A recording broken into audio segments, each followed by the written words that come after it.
Welcome, everybody. I'm with Martin Faulks. Martin Faulks is a researcher and publisher whose life work has been to learn and master the art of meditation.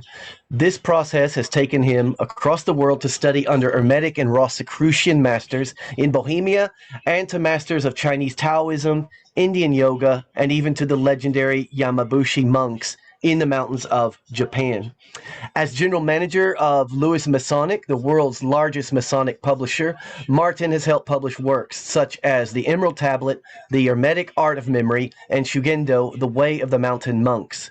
So recently, Martin's he gave his first public demonstration of the Giordano Bruno's memory system in history.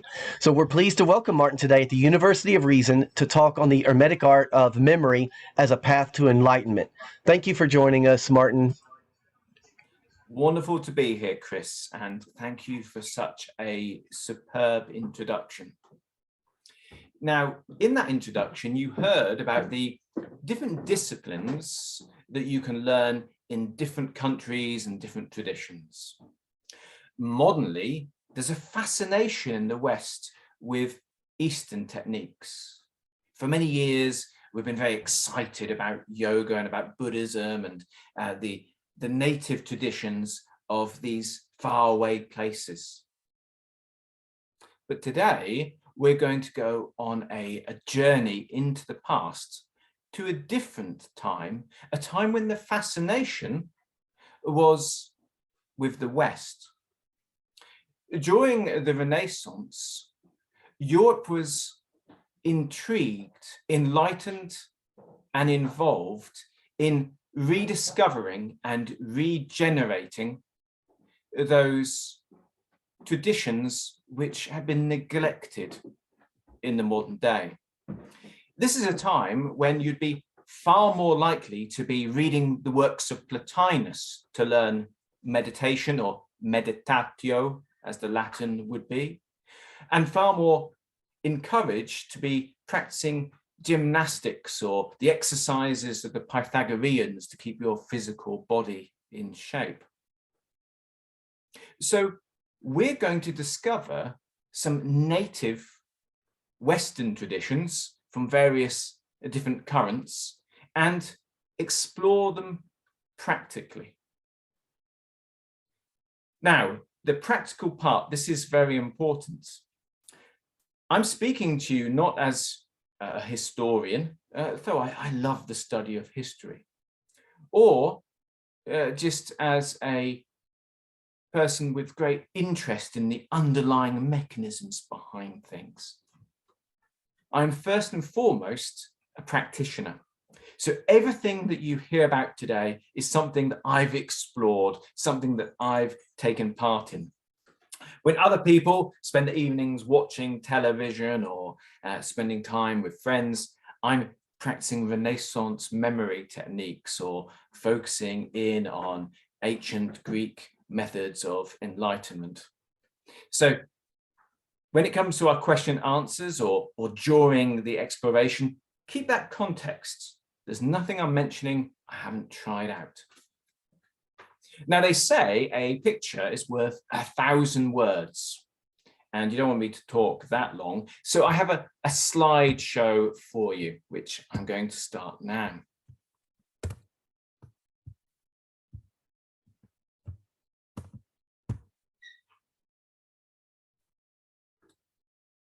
So before you, you can see a traditional woodcut where the practitioner has looked behind the veil of reality. They've gone beyond the material and they're seeing the underlying mechanisms of things.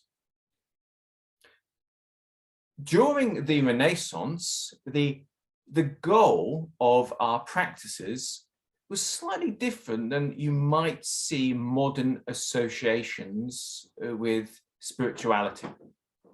Although there was most certainly an idea that some spiritual people or some people interested in higher callings would renounce and cut off from the world and have little and not be involved. There was a far stronger idea for those who are educated and those who are involved in the arts we're going to talk about, of a sense of flourishing on all levels. The word they used was one from classical Greek philosophy called eudaimonia. Eudaimonia means good-spiritedness. So let's just take a few seconds now to imagine that. What would eudaimonia mean? Eudaimonia would mean everything working for you and everything working around you and everything interacting in a harmonious way, so it's more powerful than the sum of its parts. This eudaimonia is really the Western idea of enlightenment, whereby you're at one with life. That doesn't mean hiding away, though times of retreat could be very beneficial. It means thriving. You've got the right mindset, the right posture, the right body, the right diet. You've got the right people around you. You've got the right job. You've got the right environment. And all this being in order helps everyone else. So it's something you can't achieve on your own. Your insights and your development are empowerments that bring around resolution and bring around evolution on all levels. Now, the art of memory is modernly seen in a very specific way. We tend to use memory techniques for exams or for academic things. To understand how, if we were to be in a Renaissance court, if we were going to be in the royal court of Britain or Bohemia or France, how practitioners, gentlemen and educated women, members of the aristocracy or royalty, people who could read and get access to these kind of materials, how they would be practicing this art of memory. We need to change our perception a little bit of how we view memory. Before you, you can see a group of very splendid looking gentlemen. This is from the Enlightenment. It's very late 18th century. And this is a Masonic lodge. And they're all Freemasons sitting there in their bicorn, tricorn and other hats. And they're looking at an emblem. We're going to hear a bit more about emblems later on. They're contemplating that. And this concept of enlightenment, let's be absolutely clear. The word enlightenment comes from our Western traditions, and it's an approximation of the idea of higher awareness or achievement of a evolved state in the East. It's not a literal translation of the word. In this time, there was an idea that a light, actual light, a divine light or higher influence could become part of your consciousness if you were to link with it. And insights weren't just from within you, they could be from other things. Above, you can see in the Latin, shining from the eye of providence, a light that says, a stream that says, and the light shone in the darkness. And then we have the mirror there. The darkness comprehended it not. So these Freemasons they're contemplating an image called a tracing board. It's still used in European Freemasonry. And they believe that by putting those symbols in their mind, they're going to bring around a change in themselves, an evolution to themselves. Memory, to them, was a direct way to transform their consciousness. It had all the associations we might have now with visualization or auto-suggestion or positive affirmations. It's really important to get this idea at the beginning because everyone believed this. And we'll go into why and what the sources were a little bit later on, but it was a ubiquitous belief within the cultures of the time, even to the degree where if you were someone who attended a church and you had been caught doing something you shouldn't, maybe you'd lied or so on, you'd probably be given a poem to remember on honesty, something like that, or some symbols to contemplate on honesty. It was also used transformationally for other things. If you were very anxious, there were certain techniques which we'll go into later on you could use to bring about inner calmness. So memory is the ability to create anything in your mind. It's to, so you're going to form something, it's going to be membered. Remember is a part, so remembered, it's being put back together, it's being put together. So in some of these texts from the 1600s, you even think that to talk about remembering the future. It's a very interesting thing. So who do we look to for instruction on these subjects? Before you are two wonderful Renaissance practitioners. We have Giordano Bruno, who you can see there. He's in a simple Dominican frock. Giordano Bruno was a master of memory, known for his superhuman abilities. He actually traveled over from Italy, his native Italy. He's a Dominican monk who went rogue and left his order. He traveled over to England at one point and even took students here. It was said that his memory was so great that there was a time sitting in a square in London when behind him different people were being sentenced to different punishments, but he was talking to someone else. 3 days later, it was discovered that the book that contained, someone having their arm chopped off for stealing an apple, or someone being sentenced to 4 days in the workhouse for poverty or whatever was taking place, he actually could go into his memory palace, go into a trance, and he could write everything that happened. He was an unpredictable, excitable character, and his focus was extreme. He found the culture here very hard to deal with, but if you read enough of his texts, you discover there's nowhere easy for Bruno to live. He was naturally quite abrupt and too honest. Once he was visiting one of our most respected dukes who was going to be supporting him financially. And the member of the gentry said to him, "Welcome to my house, here's your room, it's lovely to see you, I'm so interested in the art of memory, do you think you could teach me?" And Bruno responded, "How do I know what a monkey can do before we try out a few things?" Bruno eventually ended up being burnt at the stake. He was lured back to Italy on some false pretenses, and though he'd been very, very careful in his writings, and though his memory meant he knew all the rules, after 7 years of wrestling with him, can you imagine trying to catch someone out or sentence someone to someone who could remember everything that is ever said, or everything, all the rules of the church and so on? He was actually sentenced to death.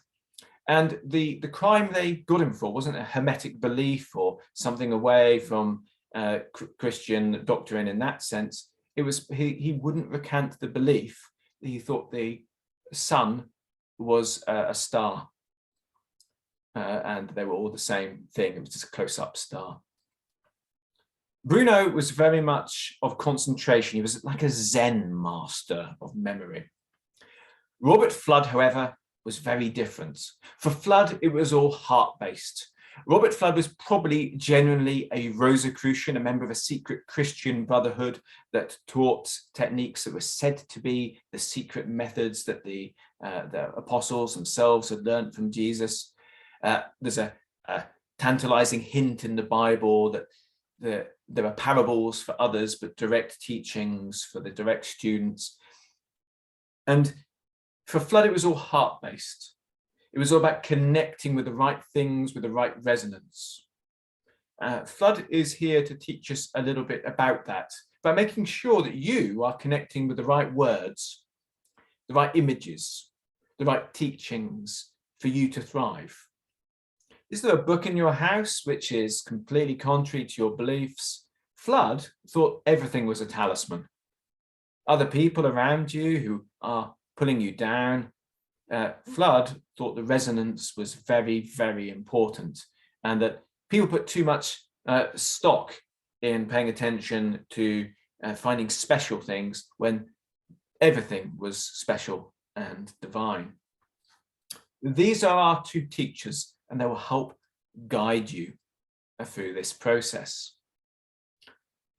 So what would happen if you met one of these great teachers? Photographic memory, capable of working miracles, independent gentlemen able to travel the world. If you were to learn under them, what would they teach you? Well, I can tell you it would cost 7 shillings to train under one of Bruno's students, not him directly, and that would be a 3-month process. So it's about £4,000. That's that you'd be paying, and the syllabus would be quite interesting. I've divided this syllabus into different sections based on my own inspiration, but I do know this is what they taught. In fact, I've read the diaries of the practitioners, so this is very important. I've called the first stage meeting mnemosine, making life more memorable. And this is very important. It's because if you put your training just into little boxes in the day, your self-improvement, you can't really make progress in the way that you should. Every moment needs to be a sun lamp on your soul. Every single word is an opportunity to develop eloquence. Every single moment listening is a chance to learn how to understand things with greater ease. The goddess of memory, Mnemosyne, as you see pictured before you, is said to be the mother of the muses. And you will find this to be true. If you start practicing memory, inspiration follows on all levels. Now, it's important that I make clear that most of the tuition you would have would be angled towards a Christian or a Hermetic view of things. And indeed, these two are seen as very close together at the time. So Hermes Trismegistos is a figure that many people watching this talk will be aware of. Maybe you're not already aware of Hermes. If this is the case, then what a wonderful chance for inspiration is coming right now. In 1453, Marsilio Ficino was working for one of the members of the Medici family. He was translating Plato. And he came across a document which claimed to be written in the time of ancient Egypt. It was actually from Ptolemaic times, a little bit later. And the author was called Hermes, Hermes the thrice great. The secrets within it were meant to allow you to evolve from a human to a god. The main premise of these teachings was that everything is made of pure consciousness. The objects around you are just thicker versions, just more solid versions of what you imagine in your mind. Everything is consciousness. And within this text, there were descriptions of how to use this consciousness to reach higher states of awareness, how to create the right resonance through techniques and objects and interactions and understandings in order to evolve into a divine state. It begins with a vision where Hermes himself meets the divine mind itself. once, when thinking about the things that are, a sleep came over me. Not the kind of sleep you get from working too hard or eating too much, a different type of sleep. It's going into a meditative state. Then my body became weighed down and my mind reached to a high state where before me, Paimanda, this is the name of the mind of God, appeared. So he has a big experience where he sees this underlying structure. That's what's happening there. For the readers at the time, this was very exciting. This text, the Corpus Hermeticum, got distributed throughout Europe. For many people, Hermes was obviously predicting Christ. Hermes Trismegistus. Hermes means messenger, thrice great, the Trinity. And these techniques, these were the techniques that Christ taught directly to his students. He was probably Enoch from the Bible. So when Jesus said that you can work greater miracles than him, this was how it would work. For Bruno, his focus was purely Hermetic. In fact, he thought this was an older religion.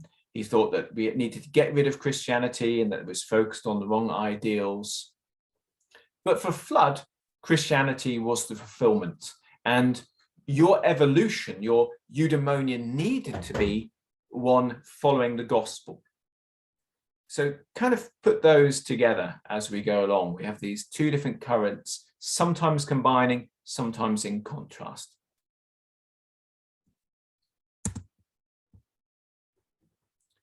To begin with, as a memory student, you would have a rebirth, as it were.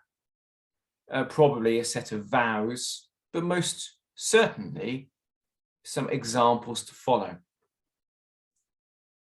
You would start to make sure that your life, your full energy was in every single moment.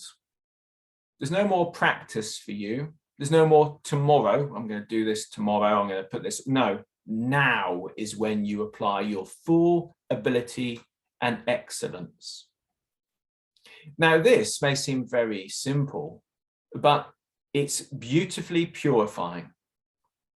If from this moment onwards, if you take this video, this moment as your initiation into memory, and make sure you never multitask unless absolutely necessary again, you will find something very special.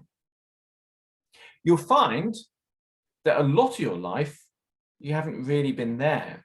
And there's some funny things you've been doing that have been actually holding you back when you could have shone. This, of course, is very connected to paying full attention and engaging on all levels. So the first one is about having the pure, solid, clear intent. If you're going to be talking to someone to communicate something, you're really going to do it. If you're going to make it go into an opportunity, you're going to apply all your thoughtfulness, all your skillfulness, everything to that. If it's worth doing, it's worth doing to your full ability. Engaging on all levels means getting rid of these things where you kind of do both bad. Talk on the phone to someone and you're doing something else, and neither are very good. You're vague on the phone and you're bad with your tidying up or whatever you're doing.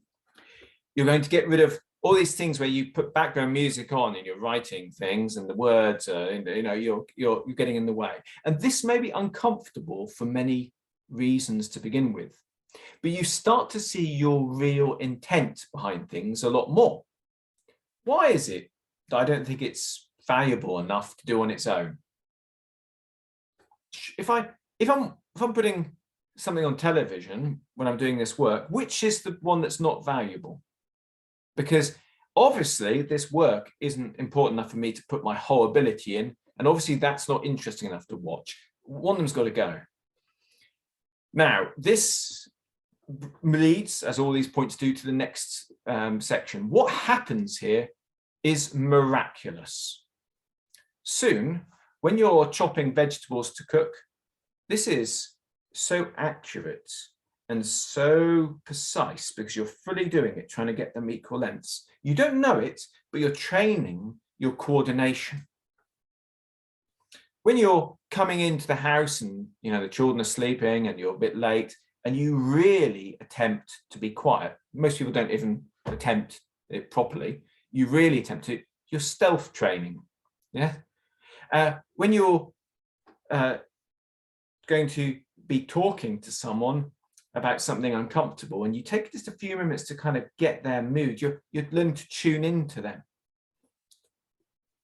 When you are driving and you're pushing your ability levels, so you're making sure that you're completely safe and you're aware and this is awareness training, better than any sort of thing you could do in a monastery. And a funny thing happens. These all start to combine. So you don't know it, but you've been training your reaction when you're playing with a dog and throwing a ball, you've been training your reaction time. When you've been training your accuracy and your coordination, you've been training your intuition. Can you imagine how these things might funnily come out as you being talented at things you've never practiced? Someone says, do you want to try kendo? You think, oh, I've never done this. Okay. But you have put full focus every time you've cut a piece of paper or used a knife. You have had full focus every time you've tried to, dodge that muddy dog coming towards you, or when you've put your feet there. So suddenly you've got superhuman reactions and coordination. One thing leads to another. Every time you sign your signature, it's a calligraphy class. Every time you go out into the world, every moment, everything is practice. Most people don't improve. Most people stay in the same job, doing the same thing to the minimum level of ability, and it doesn't, and there's nothing, no evolution occurs. Don't believe me? Just think about this.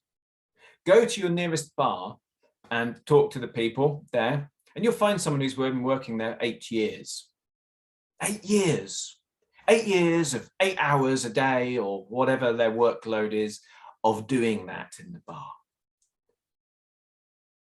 If you and I, right now, someone watching this video, you came over and stayed with me and we did an hour practicing something a day, maybe did juggling. We did juggling. How long do you think before we could put on a show? A month? 3 months? 3 months of an hour a day? Yeah, I think we'd pretty much have a good showdown. So it's not a miracle or not impressive that you and I could do that in 3 months. What is impressive, what is dumbfounding, is that person who's been behind that bar for 8 hours a day for 8 years hasn't worked up their ability. They still go to the wrong drawer for the lemon slices. You'd think that they'd be throwing cocktails in the air and be able to calculate the prices without using the till, wouldn't you? But that doesn't occur. You'll look in jobs, people just stay the same. So we're going to break that. We're going to get better at everything in every moment. As we speak right now, as I'm talking to you, as you're listening, you're getting better at listening and learning. You're pressing these lessons firmly in your heart in a way that most people don't. And I'm getting better at communicating them. Use all chances to train memory and the mind. Don't use a calculator. Keep that maths ability. Gain that maths ability. If you need to look something up 3 times, it's time to memorize that. Sat-nav, use the sat-nav the first 3 times when you drive somewhere, but then, no, it's time to use this. The whole world's becoming de-skilled. It's time to keep that evolution going in every moment. Use every opportunity to train the mind. Something's challenging? Yes, you like challenges. Someone's trying to explain something complicated. Someone's trying to, you're on a trip, it's a chance to learn a foreign language. Brilliant. Bring it on. Let go of those artificial aids, of course, is a big thing for us now. in those times, the Renaissance times, there would be some, and a lot of those would be other people doing things for themselves, making sure they weren't using shortcuts in life where experts were around them or servants helping them. Make sure that the experience is one that keeps evolution. Really trying is a theme here, isn't it? And there's some protection words you can use. Words to protect your mind against laziness, so you don't end up with this world loves mediocre, doesn't it? It wants you to be mediocre as well. To protect yourself against that, ask yourself, if not now, when? If you're not going to embrace your full potential here now, when? Most people just keep putting it off to the end. So now, do it. If someone asks you about something in the past and immediately it doesn't come to mind, don't just give up. Search around that subject. Someone says, what did you give me, 2 Christmases ago when we were at your house? And you can't imagine straight away. Most people just give up, but the people who've got good memories don't. They say, oh, that Christmas, yeah, I remember you came to my house. Yeah, we had mince pies when you came in. Don't tell me. Use that as training. This helps your long-term filing system. And natural memory palaces. Start to memorize things, how nature presents. So use the ordering system that is there. If you want to learn about botany, start walking around your garden in one route, the same route again and again, and start stopping at each plant and using that as an opportunity to learn about that plant. If you want to learn about Christianity, use your church, go along and have a look at all the different things, or whatever religion, most holy places have got symbols and pictures and so on that you can use for this. There are other memory palaces that you can naturally find around you. Look for what the order and the picture that you could use for memory. And we'll go back to use, how we can do this a little bit more in the very near future. So you've got this down, but there would be some specific exercises you do. And this is a great empowerment. This is a genuine ancient Pythagorean practice. Have a look at my YouTube channel. You'll see a whole description of this. Pythagoras used to teach his students when they are about to retire, before they go to bed, they should close their eyes and imagine the whole day from the beginning going through the detail. What happened? What has been said to them? What did they learn? Now, this rehearsal, this going back over the day, is extremely important. It trains concentration as much as any meditation can. It's quite challenging. It trains the memory, which is a superb thing. A superhuman memory is something you want in your arsenal, as everything's based on it. And it trains your awareness, because you start to look at those things you did which were right that need to be amplified, and those things that you could adjust a little bit better.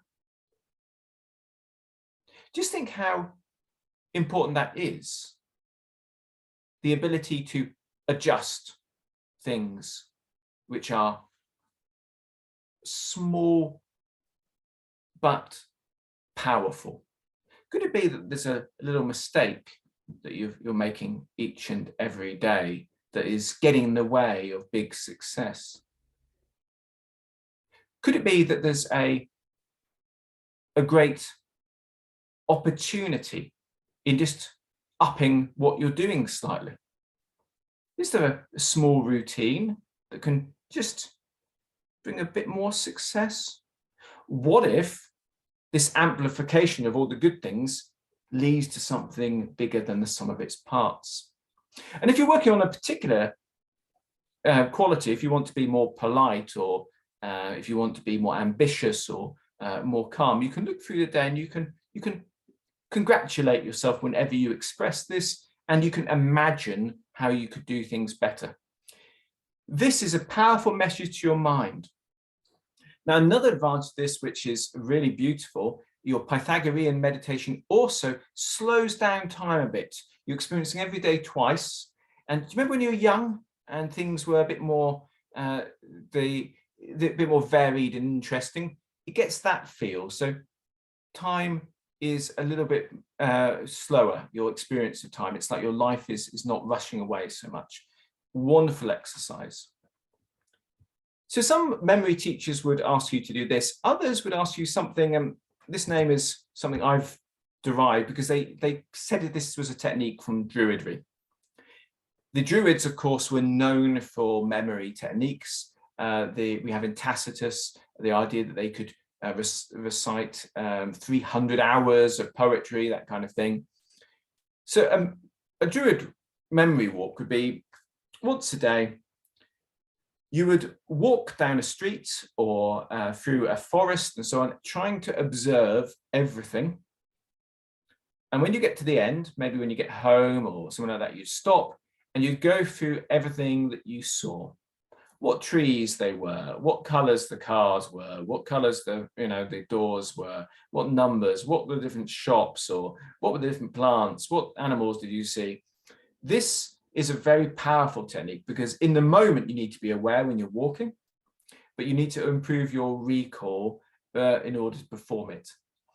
You could do the same route a few times and keep picking up information, and it's amazing how powerful it can be.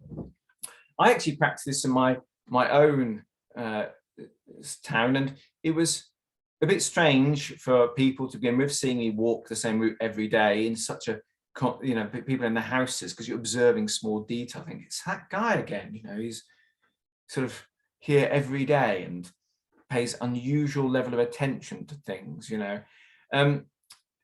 but it's very interesting when you get to the point when you can remember everything, color of every door, every number, everything. It's quite empowering, but it's also quite interesting. I remember walking, it was Halloween, and of course everything had changed. It gave me a little bit of anxiety, after months of walking the same route and everything. They'd covered up some of the numbers and stuff. And I thought, wow, this is uncomfortable for me. I'm so used to it being one way. Great challenge, good learning experience. So you would normally do one or the other of these.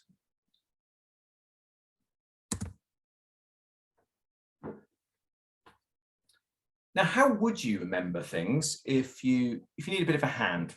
What would you do as a technique for memorization? How would you be able to enhance your natural memory? Well, one of the main techniques to convey to you, which has great opportunities to it, is that of creating memory images. A memory image is a hook that you would like to be able to put things on. So, for example, if you were to be wanting to memorize a shopping list, it's good to have a pin system in place. A pin system would be either a memory image that's associated with each and every letter or with each and every number. Let me explain how these work. They're quite interesting. So before you can see a diagram that's got a donkey or a mule, and you've got then a spear underneath it. There's various choices. I'm just going for my favorites out here. Maybe a pair of scissors there, and number 2, number 3. So these are visibly like the numbers. So most memory practitioners would remember something like this. The reason that the mule is 0 because he's worthless. Okay, so a bit mean, but easy to remember. Then you've got the spear, number 1, scissors, number 2, the tripod, number 3. So let's imagine someone says to you, right, I want you to go to the shops. I want you to get me some fish, some bread, and some milk. Yeah. If you just try to remember those, you've got a lower chance of success. Whereas if you were to use your pin system and to make a little story that involves those numbers, it'd be very easy. Number one, okay, so imagine, what was the first one? Fish. Okay, so I'm going to go in there, I'm going to stab the fish. Actually, that's what I'm going to do. So imagine there's a fish counter in the store. You're going to jump up onto it. You're going to stab it like you're hunting them and put it in the basket, you know. Number two, sliced bread. You want bread, right? Scissors. So you get the bread you want isn't sliced. It's an old loaf. So you bring the scissors and you slice this. Imagine everyone's horrified. Number three, milk. You imagine that you're actually a cow that you milk. You sit on the tripod for that. So when you get to the supermarket, it's very easy. You think, right, what was the list I was going to get? One, spear, I was stabbing the fish. Two, scissors, cutting the... These images are easy to remember. Now, here's an important thing, is to create a memory image for something, it needs to be something normally memorable for a human. And those things are dramatic things. So your memory images should be shocking, funny, silly, rude, that kind of thing, based on plays on words. And this can allow you to start to build things up. So let's imagine you wanted to remember someone's name. Mr. Cooper, you imagine him in a barrel, because Cooper means someone who makes barrels. You imagine you're meeting Michelle. You think maybe her nose looks like a shell, you know, or something to tie it in. Maybe imagine her on a shell like Venus, Michelle, you know, these kind of images. As you can see, there's another set here, which is for if you wanted to do letters. These are all from Robert Flood's book on memory. I had this translated last year for the first time in English. If you're interested, do have a look at the Lewis Masonic website. The memory image you see on the side there with the bull, and this is interesting, this is actually one of the Gospels. And you can start to build memory images up. So if you wanted to memorize the biography of someone, you'd imagine them as a statue, and you'd imagine them, let's say they wrote a book, they'd be holding a book. And maybe the book was called The Book of the Apple. That's a real medieval book. You could have an apple on it. And maybe they were hanged, so you could have them with a noose around their neck. You start to build up and you use shocking or silly or strange images. So that memory image there is to help someone memorize everything that happened in one of the Gospels. So now you can kind of see how this memory image stuff kind of works. So you'd also learn at this stage to start using memory images. So if you were learning about herbs in the garden, when you picked the herb, you'd smell it and you'd create a memory image for its medicinal compounds. You know, so if it was good for the heart, you might imagine that it's got there's a heart shape and its leaf is inside it, something like that. This is the way of memory. Create an image which you just can't let go of. So let's imagine you've been doing this, going about your everyday life. Maybe you've been doing your Pythagorean meditation, using your opportunities for memory, using memory images for everything that you need. You forget your keys, you keep forgetting your wallet. The Romans used to have a thing that when they left the door, they'd look at the door frame and they'd put in their memory palace an object, and they'd use the door frame as a memory palace. So they'd say, right, keys, money bag, spare sandals. They'd put an image in their imagination at each one of the corners of the door frame as a check when they went out. You're using memory images like that. You come up with anything that you try to remember, you've got a memory image. Then it's time to move on to the next step. And the next step is quite important. It's to do with using a memory palace. So a memory palace involves an actual building. And before you can see this lovely picture, each one of those bricks has written in that in the name of a virtue. And this is a really important part of your memory training at this stage. You are going to start to transform your personality and improve your skills at the same time. So to do this, you would probably form a memory palace, which was a place or a set of places you were used to visiting. So we do know people would go to them specifically. They'd go out of town to a particular building and walk around them. The idea is to use all your imagination. So when you visit a memory palace, you are going to visualize it. But you're also going to imagine, as you open the door, the feel of the door handle, you're going to walk through, and everything is going to trigger something in your imagination. Maybe if it was your home, you can imagine the scent, maybe your coats have got a particular smell to them, you know, maybe they've got that sort of wax of their raincoats, or maybe there's just that presence of the everything that's in your porchway. And what you do is you go around your memory palace, stopping at every specific place the same every time. So walking through into the front of your house, maybe the first part of your memory palace could be, you could walk into the garden and there's the post box. Location 1, always stop there, always look at the post box. Carry on walking. Location 2, your front door, always stop at the front door. There we are. You go through into there. Location 2, I mentioned coat hangers, number 2. Walking through into your living room, and maybe you've got the settee or the couch, that's location 3. And you go on this pilgrimage, this walk, every time in your imagination, till you can just do it as if it's real. Then you've made a filing system. So if you need to remember something, you just put it in the memory palace. Remember, we were talking about the shopping list. You could use it like that. Now, the actual word topic comes from the ancient Greek for location, because this was meant to be used for speech making. This was the most popular use for memory palace. So let's imagine you were going to give a speech on the life of someone. You would put an image in each one of those locations to remind you of something you were going to talk about.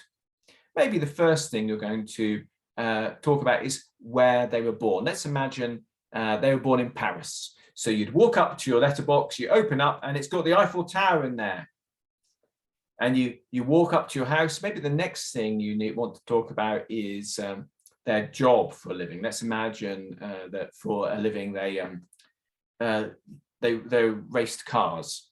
And you as you turn your front door, second location, you turn the front door, and there's a revving noise when you open that, and the car is there behind living. It'd be appropriate. Carry on putting different images throughout the memory palace, and you would build on them.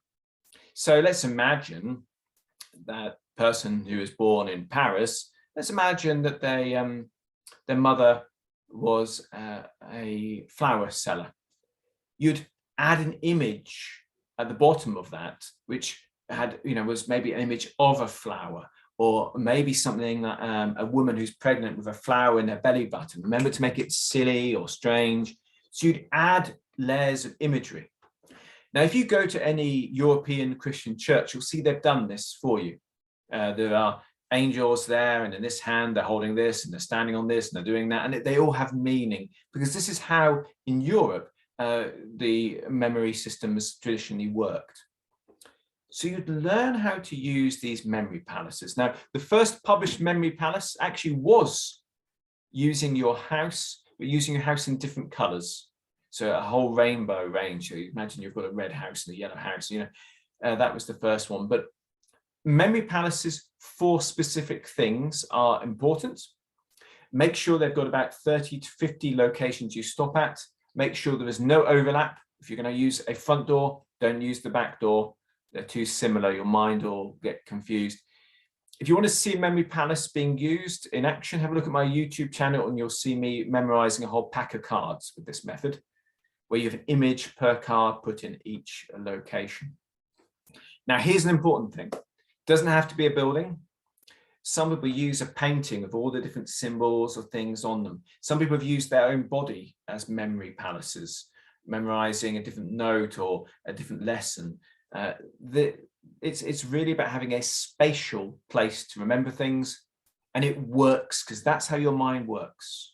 Your mind likes that. It likes to have specific different positions for things. We're locational animals. If you listen to people recording things, say, they always start with where.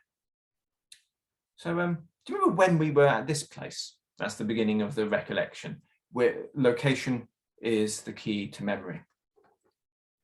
Incidentally, some modern studies into this have shown that people training in this form of locational memory actually rewire their brains for superior memory, and actually have more, they've got healthy minds because of it, but they're also more aware. There's some connection between awareness and memory we haven't quite worked out. You get one, you get the other. So what would you put in your memory palace? This is where it gets quite interesting. If you want to transform yourself, you would use emblems. An emblem is a symbol that you would contemplate, and it would make an inner transformation. It's a bit like a mandala, but a Western equivalent.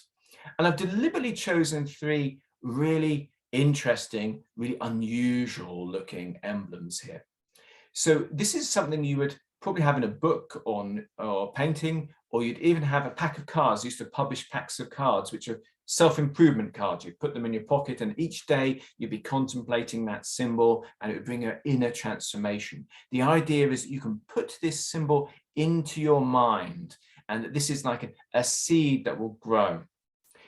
Now, the idea that a symbol can transform you wasn't a new one.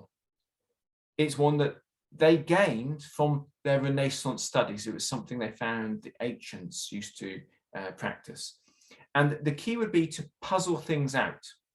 So there'd be different books published and different inspirational texts that would give clues, and it would all be about meditating on it and working out the interconnections. Why is that here? What does that mean? Why is that next to that? Why is that not next to that?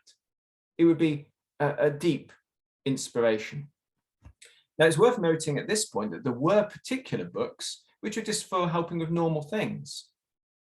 There were emblem books whereby if you had anxiety, there'd be all calming images, normally biblical. So imagine you're an old lady and you've got anxiety problems. Your priest or someone who's going to guide you could give you a series of pictures where they're the Annunciation, a lion lying with a lamb. They're things that, and there's a lot of memory there, so you can't take your mind off. You've got to just keep on it. You've got to just keep on it. And that means you can't get distracted at all.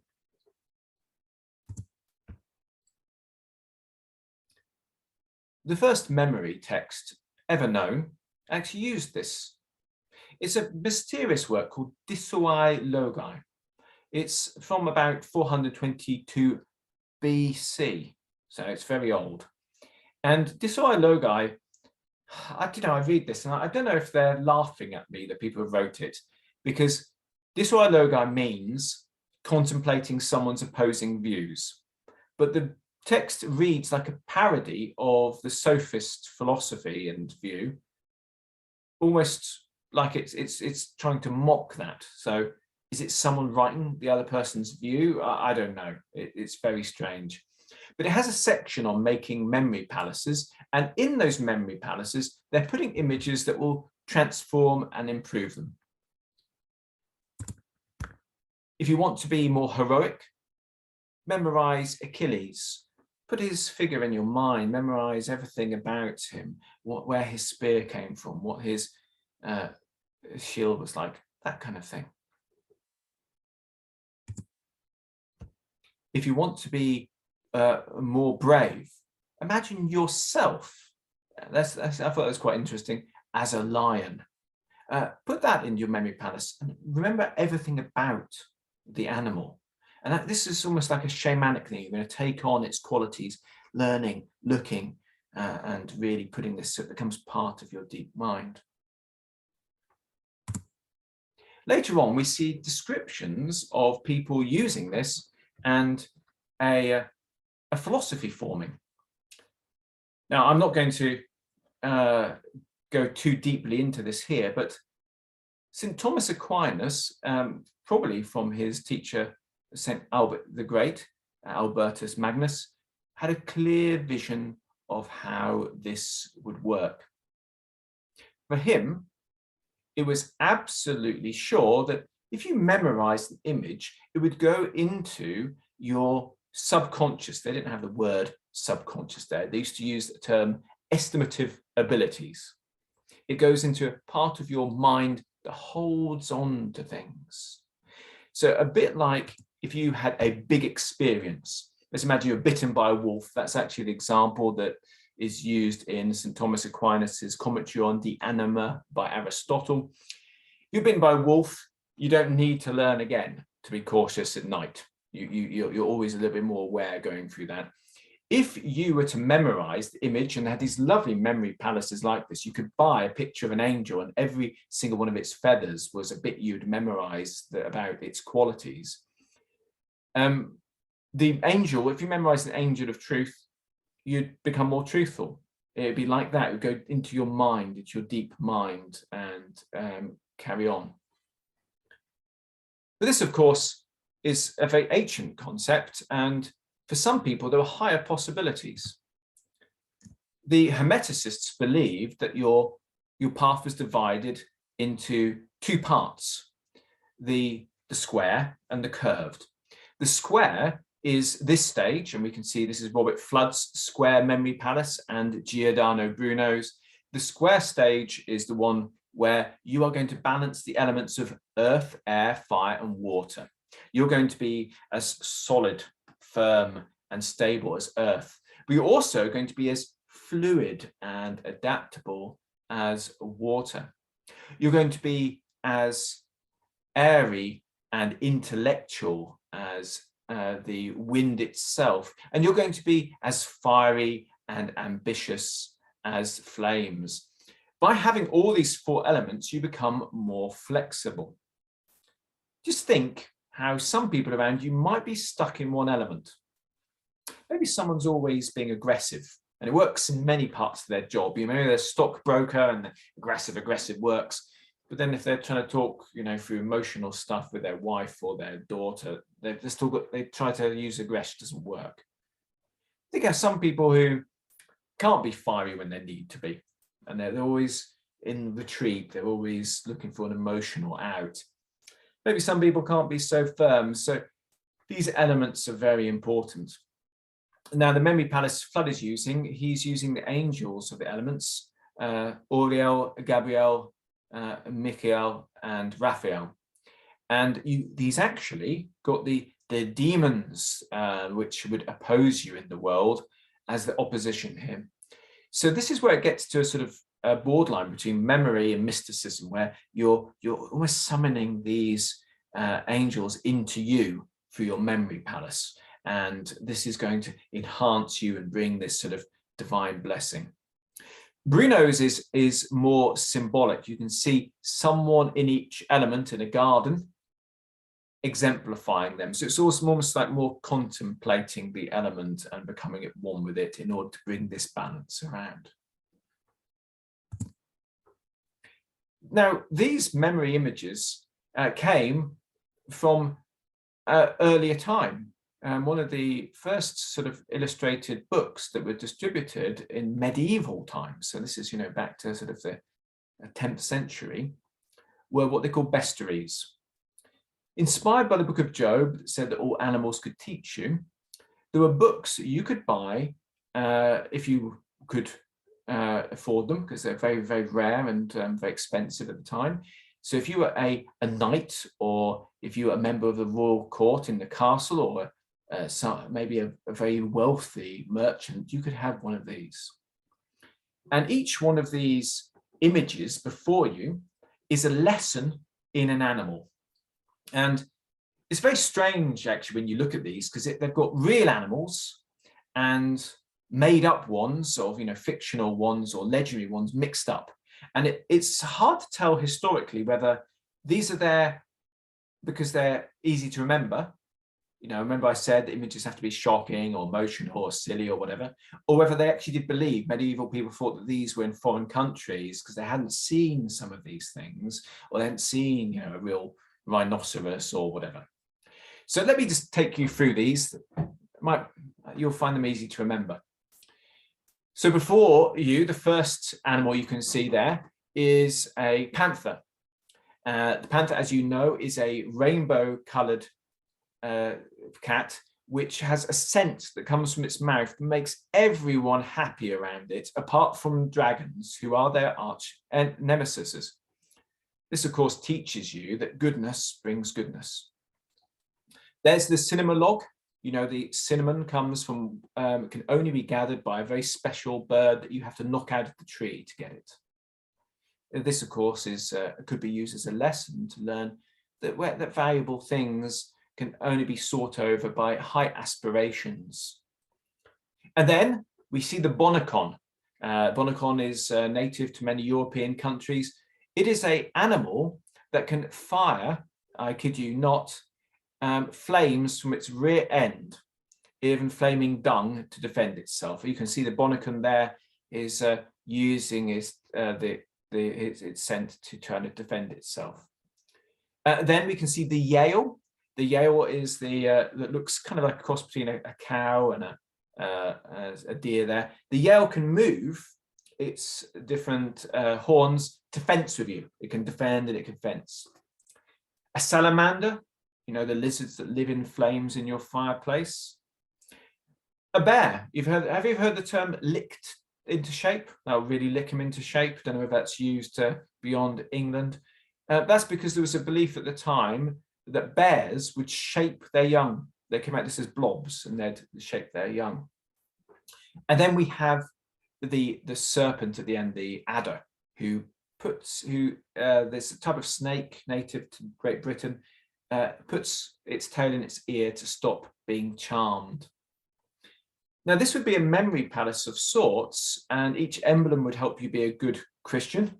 But each emblem would also be used for memory. If you had a party, it's very easy to remember that Lady Catherine's going to become riding in on a panther, and that King James is going to be hitting a cinnamon log. It's very easy to remember things with these funny images. So these were the earliest emblems that were used for transformation of the self. Later on, there were books published. These were just for everyday people, and sometimes they were in card form. Sometimes you'd have them as a booklet, but you'd carry it with you. And you'd use them every day. You'd go through and good hopes, best accomplished may, when labouring in a constant way. That's the compasses are going to teach you that. The heart of him who is upright in heavenly knowledge takes delight. To know the truth, you've got to be the truth. Your character affects what stays in your mind. I was like this: good fortune will him abide, him have virtue as his guide. You're going to memorize that griffin, you're going to memorize those lessons. This would be your self-improvement. Some were more mystical. There was a book, Rosicrucian Emblems, which is about your heart being transformed. 40 emblems, you're going to meditate on them, you're going to work through them, you'll be a different person by the time you've got to the end of those. Each one's got a poem, each one's got an image. You're going to meditate on them until you have an aha moment and a change of character, and then you'll move to the next. For those who are more dedicated and have spare time and perhaps musical abilities, you could get Atlantia Fugens, the first multimedia meditation in existence. You would have a fugue to play and a book of beautiful illustrations to contemplate, and poems, and even an explanation of the meaning to alchemically transform yourself. Alchemy isn't just chemistry. You are the base metal. You're going to become gold. You're going to be talented at everything. For those who knew the right people, you could also learn this kind of practice in a secret society. This is from the Golden Rosenkreuz from Germany, the Girehim Figuren. This is a course of enlightenment through contemplation of Kabbalistic symbols. And I can tell you, each one of these pictures is a path in itself. How wonderful. Modernly, if you wanted to practice this, if you thought, wow, these are a bit, these are fascinating, I'd like to do this. Last year, I actually produced a pack of the Death of Hades cards. So this is a transformational process. You'd get the pack of cards. There's a group called the Order of the Golden Rose that work through this together on Facebook. This is a good entry level if you were inspired by what you've heard so far. Go to my website, martinfaulks.co.uk for more information. Now, I just wanted to put these in to show you some of the other symbols related to alchemy at the time. The two pillars joining together, the masculine and the feminine, and the two genders being symbols of the sun and the moon, the joining of the planets within you. This would be a higher step, and one that you do see become part of the societies that evolved around this time or a little bit later on. So let's imagine you've done this. You did your first course of just learning how to do things. You made your whole life into a memory exercise. You really became at one with the moment and stopped that multitasking, and you learned how to use memory images. Then, after a while, you were given the next chance. You were trained into using memory palaces, and you started to evolve yourself using emblems. What would that transformation be like? Well, you hear descriptions at the time. Imagine if tomorrow you could wake up as logical as Spock, or as observant as Sherlock Holmes, or as convincing as Darren Brown, or someone else in that you'd see as a very persuasive character. What if you could be as eloquent as your favorite performer, or talented in terms of your empathy? What if you could start to do them all? What if there was an emblem for logic? There is. And a memory palace where you memorize every syllogism. What if there's an emblem for awareness, where you could contact that area in your mind of awareness and turn up the volume? That's what they were doing. And you do read descriptions where it's a rebirth. They wake up and they're faster. They're more aware. They're more in the moment. They're empowered. They memorize a memory palace of every muse together in a memory palace. And when they focus on a muse, Clio, the muse of history, there's a transformation in themselves. When they focus on the muse Utopia of dancing, there's a change in their movements and their way of seeing the rhythm in the world. So this process would be something clearly visible. And indeed, students would flock to teachers, not because of reputation or appearance or anything, but because they could see amazing success in all the people that went to them. Indeed, we will hear a little bit about Alexander Dixon, Bruno's student. His students were banned from the casinos in London. So they were all Scottish. They used to come down, empty the casinos because they could memorize cards instantly and everything, and go back up to Scotland. And they were all banned from this. So your final stage would be one of remembering oneness. And this is where it does get very high up. You're going to start to link with higher powers. This is called the curved art. And if you've been on the stage is square to begin with, you're now out, you're the director of the play. And you can see each one of these heavenly rays is shining down, having an influence in this picture here. The aim now is to link with underlying forces. You're going to memorize the different planets and tune into them. And many people had their different memory palaces for doing this. This is one for Giulio Camillo. Giulio Camillo, we know, used this. He was in Paris, and there was a display of rare animals, and a lion got out. And it started mauling people, but Julio became at one with the sun. In his memory palace, he entered in there, became at one with Apollo, and the lion felt that solar energy and became subservient to him. Now, this was reported widely at the time, and he had this supernatural power because of his memory. It was like he was connecting with the underlying force that we would see as solar. You remember, everything's made of mind.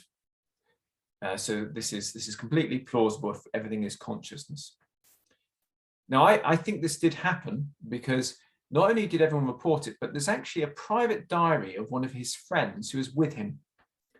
And he actually says, Julio, he did work that miracle in the park everyone's talking about, but what no one else knows is the only reason he had to use magic is because he was too fat to run like the rest of us. I thought, male friendship hasn't changed. You work a miracle and they're still commenting on your waistline. But I think that entry made me believe, yes, there's definitely some truth there. At this stage, you're starting to seek something called contraction. Contraction is a state akin to what we'd see as samadhi now, where samadhi is the state of oneness in meditation. You are going to become completely at one with the subject that you are meditating upon. There are two hearts pictured here. This is Robert Flood. One is light, one is dark. One has opened itself up to that energy, one hasn't. So imagine you're sitting looking at Venus. This would be a real exercise they do. You're looking at the planet Venus. You can see it shining because you want to master love or forgiveness. Forgiveness would be a good one for Venus. And you've sat there and you've forgiven yourself, you've forgiven your friends, you've forgiven strangers, you've forgiven your enemies, you've forgiven your mother, you've forgiven God, you're going through this forgiveness thing until you achieve a oneness, and it's you are at one with forgiveness. And this actually, the quote, here's a memory test. The quote that inspired this was probably from Plotinus. It was probably from Marsilio Ficino's rendition of Plotinus's Enneads, where it clearly states that when a mind contemplates something superior to itself, there is a contraction that brings the two together. If you keep your mind on something long enough, you become more like it. So this is the state you're seeking in your memory practice, oneness, which brings around this kind of supernatural ability. And here's some quotes, as you can see. When the mind shines towards something. Yes, you can see the quote. But you can also see, I wanted to show you how Iamblichus, of course, he described in Egypt this practice, but this also became part of very early Christianity. And so this was what prayer was going to lead you to. The idea was that all the levels of existence were praying upwards, and there's some justifications in the Bible. And you are going to, whatever you pray to, you become more like, keep your mind on what you aspire towards. Now, you might also have seen these. Memory wheels are a way of using a palace-style system, but for very, very deep meditation. So let's imagine you and I were going to work together. You said, Martin, I really need to bring a different quality out. I need calmness. A is calmness in the middle of that memory wheel. Have a look there. And all the other elements, all the other numbers and letters are areas we'd contemplate to do with calmness. So let's imagine we were going to start doing this.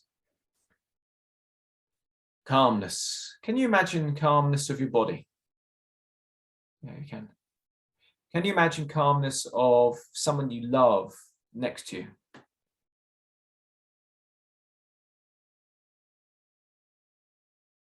Can you imagine the pace of calm breathing?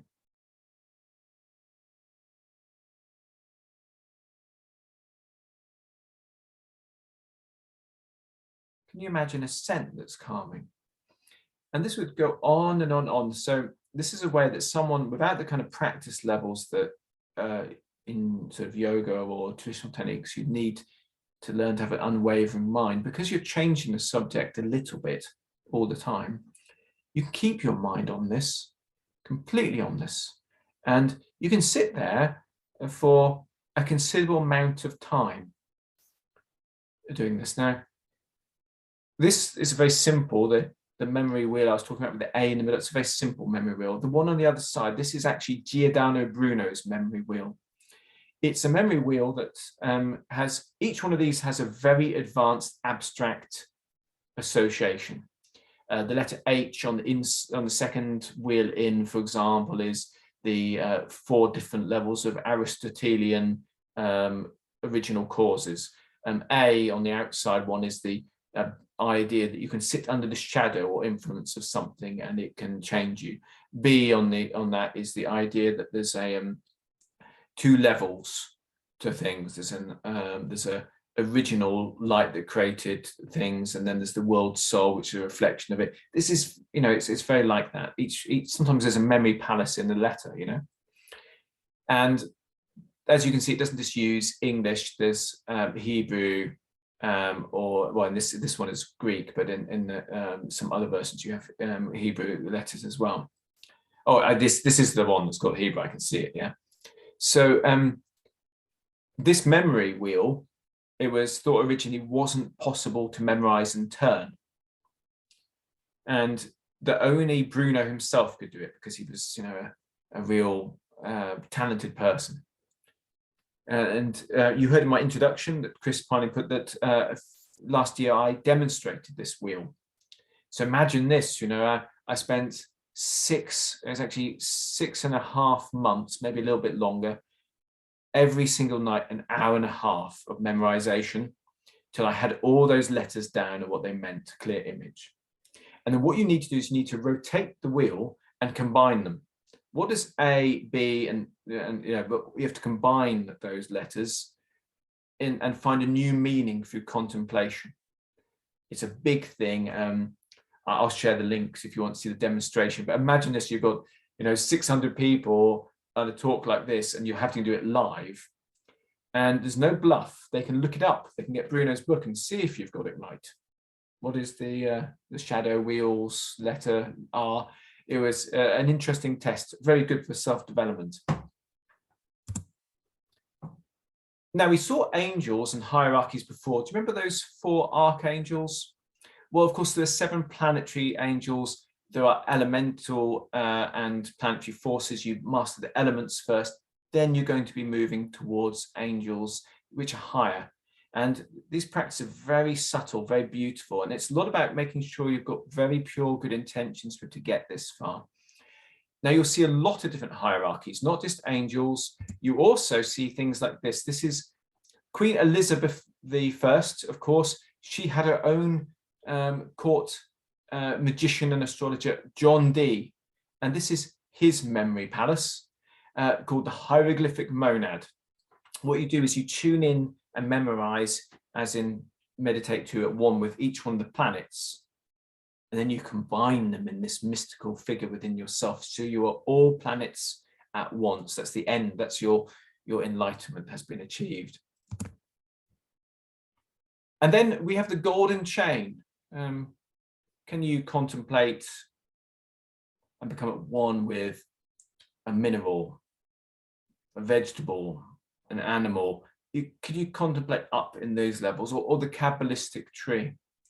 And this is really the culmination of your practice. This is for somebody who's going to take this to a real higher level, that you're stepping up in levels of consciousness until you resonate and you can see more and experience more than others. And each one of these would have a blessing in the material world that be associated with it, because you've got a new, higher level of competence.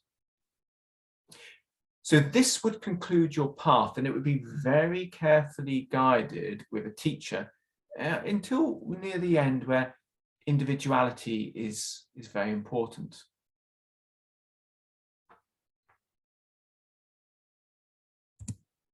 If you are inspired by this path, you think, I'd like to see how they originally did this. There is actually one manual I had it translated myself last year. First time it was ever in English. Bruno's only real apprentice, the only person he gave all the techniques to, was a man called Alexander Dixon, who was a member of the royal court of James the Sixth of Scotland, who became James the First of England as well. And this is a lot more open and easy to understand than Giordano Bruno's writings. If you're interested, this is a manual for your self-development. Very rare and interesting book. So that concludes my talk on the art of memory as a path of enlightenment. So let's step back from the Renaissance into the present day and reflect on what we've explored today. Do we have any questions, anyone? Thank you very much, Martin. If anyone in the attendees have any questions, they can raise their hand and I can move you over to panelist.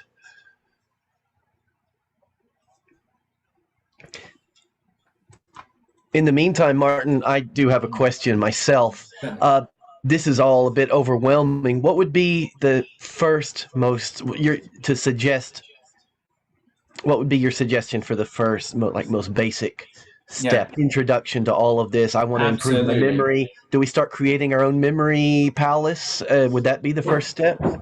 Okay, so the first step and the most important thing, if you take one thing from the whole thing here, you don't remember any of the names, I think, is this. The development that you're seeking, it's not in any self-help book. It's not with a guru on the top of a mountain or any new brain science. The self-help, the transformation, the empowerment in you is here and now. Around you, people are walking around asleep, unaware that they're going to die, forgetting that they've got a limited moments on this planet. You need to be aware and awake. So whatever you do, really do it. If you're going to, when you go to sleep at night tonight, relax the whole of your being.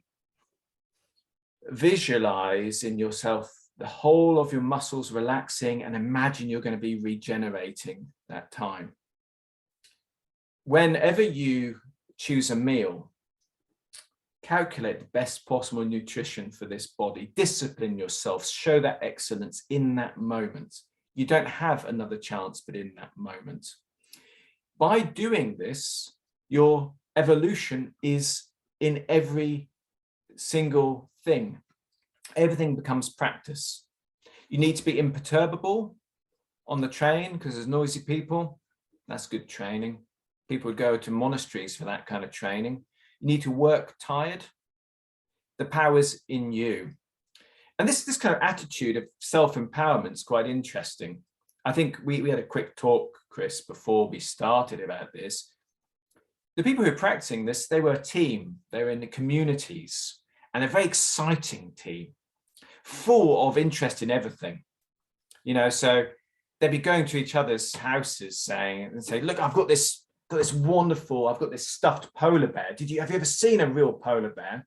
Oh, and there's a wonderful new invention. Here's an optic. This is a way of being able to see into the dark. You know, they've got this thing, and they were interested in science and in technology and evolution. If they were here now, if the Renaissance gentlemen were here now, they'd have everything possible, technological, but use it only when it was better than their mind could do. And the teamwork. It's when I read about their diaries, it's quite fascinating. One of them gains money and they're all rich.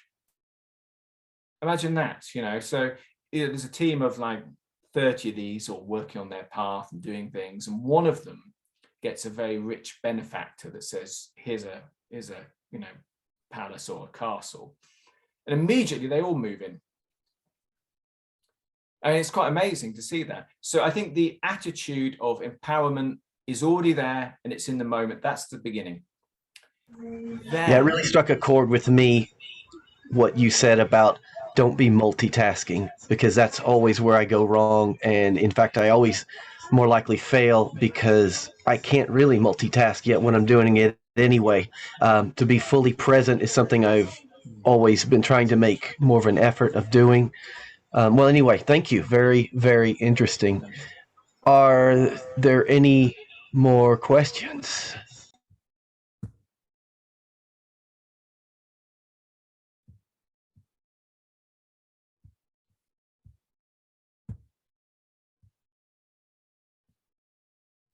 Mark Raintree, he points out the first step is mindfulness. He's absolutely correct in that first. Do you remember that Disuai Logi text we talked about? They said the first step to memory is awareness. But the awareness can also be on other levels. So you remember we were talking about the you are in the moment. A lot of this is also about your resonance. Who's around you? What's around you? What are you listening to? What are you looking at? And often you can see people with tremendous sabotage. So they are trying to, I talk about being calm. They're trying to cultivate peace, and then they're watching people being killed on television every night. I mean, come on, you've got to get things in tune a little bit. Often, if someone watching this, you're probably in an environment where to make a living, you're surrounded by people who don't have much vision or have a different vision. They want to get there, do the minimum, go home, experience it. Okay, you're trying to do something else. You're trying to gain freedom or financial independence or something else. You are the people around you a lot. So you need to tune in. This is a good method. You can, you've got Chris here and everything. You've got other people full of higher aspirations. You've got to connect with those. How do you connect with those? It's actually, a lot of it's about numbers. Seriously, it's there's a really remarkable study that came out. The American Heart Foundation discovered that if someone in the people you talk to most puts on weight, even if you don't see them, so if you talk to your mum every week on the phone and she puts on weight, you are 80% more likely to put on weight. How does it work? We don't know. It might be subconscious communication. It may be that mum's talking about food all the time to you. We don't know. But who's around you has a massive effect. And it's not just people you're friends with. If you're watching videos of people talking, it has a big effect. Make sure you're with the people who'd invite you over to see the polar bear. You're with the people who would share the house with you if they got their big funding. Make sure that's important. But make sure also the objects, the environment, everything is set for the right resonance for you. There's a question from James Mello. The Death of Hades deck looks amazing. Will using this deck help me cultivate a mindset towards my cathedral? Yes, I think so, James. I think the Death of Hades is quite a fully involved path. I think it'd be very exciting to do, and there's other people doing this at the time. So imagine this. Imagine if there's a gear that we're missing in our consciousness. All the time we're walking around and there's a different setting, and we're on, we've been driving our car in first gear. The Death of Hades is about an insight. How do you change to the next gear where your consciousness is higher? And it involves some transformation, some processes which are pretty interesting. And I think from what you're saying, I think you'll be able to contribute and help others with it as well. All right. Are there any more questions for Martin?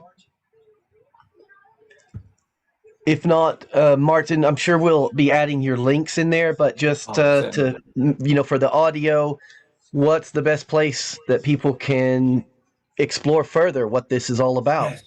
So yes, have a look at www.martinfaulks.co.uk. Have a look at my YouTube channel, and anything I've mentioned here, whether it be memory wheels or memory images, there's actually a video on that on there. And that's a really good way as well. Leave a comment if you've got any questions to communicate. And yes, what an honor it has been. We're talking about associating with the right people. I can just feel that this is the right place for this kind of message as well. Thank you very much, Martin. If that's a good place to end it, we appreciate you coming on, and thank you again. It's been fascinating. Thank you very much. It's been an honor. The grass is always greener on the other side. No matter whether you reside, you always think that someplace else is where you finally find yourself. But if you went to someplace else, you know you'd only find after a while yourself thinking. The grass is always greener on the other side. No matter whether you reside, you always think that someplace else is where you finally find yourself. But if you went to someplace else, you know you'd only find it's exactly like when Santa.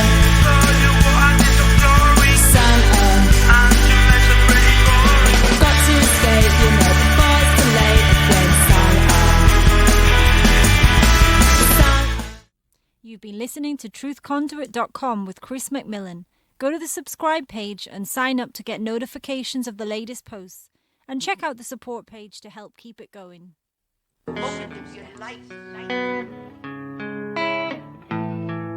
Yeah, I've got a friend in Jesus Christ.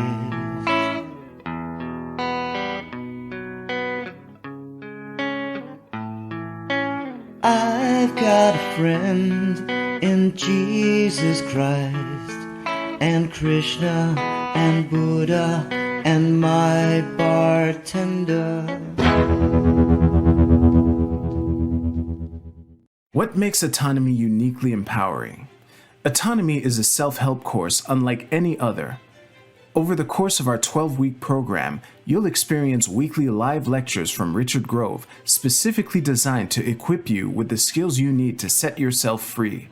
Free from the learned helplessness taught in our schools, free from the dependence on a corrupt system that serves only to uphold the rich, free from the structure of your 9-to-5 if that's your prerogative. Plus, you'll enter into a community of like-minded individuals who are pursuing the same freedom you are, and who'll support you and learn alongside you every step of the way. A lifetime of community and the tools to live however you want. We can't wait to meet you. Learn more at getautonomy.info.